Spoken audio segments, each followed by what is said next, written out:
ನಮಸ್ಕಾರ. ವಿ4 ನ್ಯೂಸ್ನ ವಿಶೇಷ ಕಾರ್ಯಕ್ರಮಕ್ಕೆ ಸ್ವಾಗತ. ನಾನು ಕಾವ್ಯ. ಪ್ರಜ್ವಲಿಸುತ್ತಿರುವ ಸೆಕ್ಸ್ ಸ್ಕ್ಯಾಂಡಲ್ಗಳ ಸ್ಯಾಂಪಲ್ಗಳು. ಸೆಕ್ಸ್ ತಪ್ಪಿಸಲಾಗದು, ಆದರೆ ಅದರಲ್ಲಿ ತಪ್ಪು ಹಾದಿಯನ್ನ ಖಂಡಿತ ತಪ್ಪಿಸಬಹುದು. ಹೇಗೆಂಬುದು ಮಾತ್ರ ಯಕ್ಷ ಪ್ರಶ್ನೆ. ಹಾಸನದ ಮಾಜಿ ಸಂಸದ ಪ್ರಜ್ವಲ್ ರೇವಣ್ಣ ಅವರಿಗೆ ಮನೆ ಕೆಲಸದಾಕೆಯ ಮಾನಭಂಗ ಪ್ರಕರಣದಲ್ಲಿ ಶಿಕ್ಷೆಯಾಗಿದೆ. ಪ್ರಜ್ವಲ್ ರೇವಣ್ಣ ಮೇಲಿನ 4 ಪ್ರಕರಣಗಳಲ್ಲೂ ಜಾಮೀನು ಸಿಕ್ಕಿಲ್ಲ. ಮುಂದಿನ ಕತೆ ಏನಾದರಾಗಲಿ ಯುವ ರಾಜಕಾರಣಿಗಳಿಗೆ ಇದೊಂದು ಎಚ್ಚರಿಕೆ ಗಂಟೆ ಎನ್ನಬಹುದು. ಹಾಗೆಂದೊಡನೆ ಮುದಿ ರಾಜಕಾರಣಿಗಳ ಸೆಕ್ಸ್ ಸ್ಕ್ಯಾಂಡಲ್ಗಳು ಇಲ್ಲ ಎಂದಲ್ಲ, ಅವು ಸಾಕಷ್ಟಿವೆ. ಜನಪ್ರತಿನಿಧಿಯಾಗುವವರ ತಾಪತ್ರಯ ಇರುವುದು ಲಾಭಕ್ಕಾಗಿ ಅವರ ಹಿಂದೆ ಸುತ್ತುವವರಿಂದ. ಜನಪ್ರತಿನಿಧಿಗೆ ಅವರು ತಮ್ಮ ಲಾಭಕ್ಕಾಗಿ ಏನೇನೋ ಒದಗಿಸುತ್ತಾರೆ. ಕೆಲವು ಸಂಘಟನೆಗಳು ಇದಕ್ಕೆಂದೇ ತರಬೇತಿಯನ್ನು ಪಡೆದು ಜನಪ್ರತಿನಿಧಿಗಳಿಗೆ ಅಂಟಿಕೊಂಡಿರುತ್ತಾರೆ. ಈಗ ಯುಎಸ್ಎ ಅಧ್ಯಕ್ಷರಾಗಿರುವ ಸುಂಕ ಮಹಾಶಯ ಡೊನಾಲ್ಡ್ ಟ್ರಂಪ್ ಲೈಂಗಿಕ ಹಗರಣದಲ್ಲಿ ಬಂಧಿತರಾಗಿದ್ರು. ಬಿಡುಗಡೆಯಾಗಿ ಮತ್ತೆ ಗೆದ್ದು ಬಂದು ಅಧ್ಯಕ್ಷರಾಗಿದ್ದಾರೆ. ಲೈಂಗಿಕ ಹಗರಣ ಮಾಡುವವರದ್ದೇ ಜಗತ್ತಿನಲ್ಲಿ ಬಹುಮತ. ಆದರೆ ಬೆಳಕಿಗೆ ಬಾರದ ಪ್ರಕರಣಗಳದ್ದು ಬಹುಮತ ಎಂಬುದು ವಿಶೇಷ. ಅದರಲ್ಲೂ ಸೆಲೆಬ್ರಿಟಿಗಳ ಲೈಂಗಿಕ ಹಗರಣ ಹೊರಬಿದ್ದರೆ ಅದು ಸುದ್ದಿ ಮಾಧ್ಯಮಗಳಿಗೆ ಅನ್ನಕ್ಕೆ ಹಾಲು ತುಪ್ಪ ಸಿಕ್ಕಂತ ಸಂಭ್ರಮ.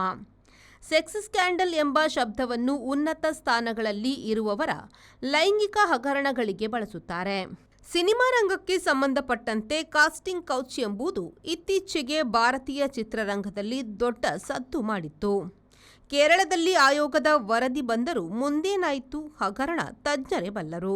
ಕೆಲವು ಬಂಧನ, ಜಾಮೀನು, ಮುಗಿಯದ ವಿಚಾರಣೆ, ಕೊನೆಗೆ ತಿಪ್ಪೆ ಸಾರಿಸುವುದು ಇವೆಲ್ಲ ಇಂಥ ವಿಷಯಗಳಲ್ಲಿ ಇದ್ದೇ ಇದೆ. ಸೆಲೆಬ್ರಿಟಿಗಳ ಸೆಕ್ಸ್ ಟೇಪ್ ಇನ್ನೊಂದು. ಟ್ರಂಪ್ರಿಂದ ಹಾಸನದವರೆಗೆ ಇಂಥ ಟೇಪ್ಗಳು ಇವೆ. ಹಾಸನದ ಪ್ರಕರಣಕ್ಕೆ ಸಂಬಂಧಿಸಿದಂತೆ 2900 ಸೆಕ್ಸ್ ಕ್ಲಿಪ್ಪಿಂಗ್ಗಳು ಇದ್ದುದಾಗಿ ಹೇಳಲಾಗಿದೆ. 1963ರಲ್ಲಿ ಬ್ರಿಟನ್ನಿನ ವಾರ್ ಸೆಕ್ರೆಟರಿ ಜಾನ್ ಪಾಫ್ರ್ಯೂಮೋ ಅವರು ನಟಿ ವೆಲೆರಿ ಹಾಬನ್ಸ್ ರನ್ನು ಮದುವೆಯಾದರು. ಅದಕ್ಕೆ ಮೊದಲು ಮಾದಕ ಮಾಡೆಲ್ ಕ್ರಿಸ್ಟಿನ್ ಕೀಲರ್ ಜೊತೆ ಸಂಬಂಧ ಹೊಂದಿದ್ರು. ಈ ಸೆಕ್ಸ್ ಸ್ಕ್ಯಾಂಡಲ್ನಿಂದ ಪಾಫ್ರ್ಯೂಮೋ ಸಚಿವ ಮಟ್ಟದ ಹುದ್ದೆಗೆ ರಾಜೀನಾಮೆ ನೀಡಬೇಕಾಯಿತು. ಲೇಖಕಿ ಎಡ್ವಿನಾ ಕ್ಯೂರಿ ಅವರು ಒಂದು ಅವಧಿಗೆ ಕನ್ಸರ್ವೇಟಿವ್ ಸಂಸದೆಯಾಗಿದ್ರು. ಹಲವು ಪುಸ್ತಕಗಳ ಲೇಖಕಿಯಾದ ಅವರು 1987ರ ಆತ್ಮಚರಿತ್ರೆ ಪುಸ್ತಕದಲ್ಲಿ ಪ್ರಧಾನಿ ಜಾನ್ ಮೇಜರ್ ಜೊತೆಗಿನ ಸಂಬಂಧ ಬರೆದದ್ದು ದೊಡ್ಡ ಗುಲ್ಲಾಗಿತ್ತು. ಯುಎಸ್ಎ ಅಧ್ಯಕ್ಷರಾಗಿದ್ದ ಬಿಲ್ ಕ್ಲಿಂಟನ್ರು ಮೋನಿಕಾ ಲೆವಿನೆಸ್ಕಿ ಎಂಬ ಯುವತಿಯ ಜೊತೆಗೆ ಇದ್ದರೆಂದು ಕಾನೂನು ಪ್ರಕರಣ ಎದ್ದಿತ್ತು. ಮುಂದೆ ಪುಸ್ಕ ಆಯಿತು. John F Kennedy, Marilyn Monroe ಪ್ರಕರಣ. ಐಎಂಎಫ್ ಮುಖ್ಯಸ್ಥ ಡೊಮಿನಿಕ್ ಸ್ಟ್ರಾಸ್ ಬೆಲ್ಜಿಯಂ ಬೆಲೆವೆನ್ನಿನೊಡನೆ ಸಂಬಂಧ ಹೊಂದಿದ್ದು ಗುಲ್ಲಾಗಿ ಅವರು ಹುದ್ದೆ ಬಿಡಬೇಕಾಯಿತು. ಇಂಥ ಪ್ರಕರಣಗಳು ಲೋಕದೆಲ್ಲೆಡೆ ಸುದ್ದಿಯಾಗಿ ಬಹುತೇಕ ಆಮೇಲೆ ಚಂಡಿಕೋರಿಯಾಗಿ ಮುದುರಿ ಹೋದುದೇ ಅಧಿಕ.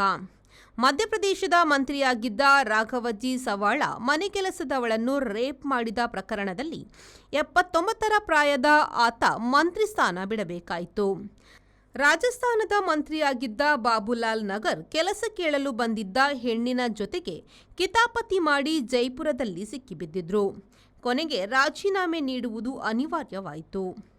ಹರಿಯಾಣದ ಮಂತ್ರಿ ಗೋಪಾಲ್ ಕಂಡ ದೀಪಿಕಾ ಹಗರಣ, ರಾಜಸ್ಥಾನದ ಮಂತ್ರಿ ಮಹಿಪಾಲ್ ಮಢೇರ್ನ ಬನ್ವರಿ ದೇವಿ ಪ್ರಕರಣ, ಆಂಧ್ರದಲ್ಲಿ ರಾಜ್ಯಪಾಲರಾಗಿದ್ದ ಉತ್ತರ ಪ್ರದೇಶದ ಎನ್.ಡಿ. ತಿವಾರಿ ರಾಸಲೀಲೆ, ಹೀಗೆ ಭಾರತದಲ್ಲಿ ನೂರಾರು ಜುಬ್ಬಾವಾಲರ ಸೆಕ್ಸ್ ಪ್ರಕರಣಗಳು ನಡೆದಿವೆ. ಹುದ್ದೆ ಬಿಡುವುದರೊಂದಿಗೆ ಎಲ್ಲ ಮುಗಿದ ಕತೆಗಳು.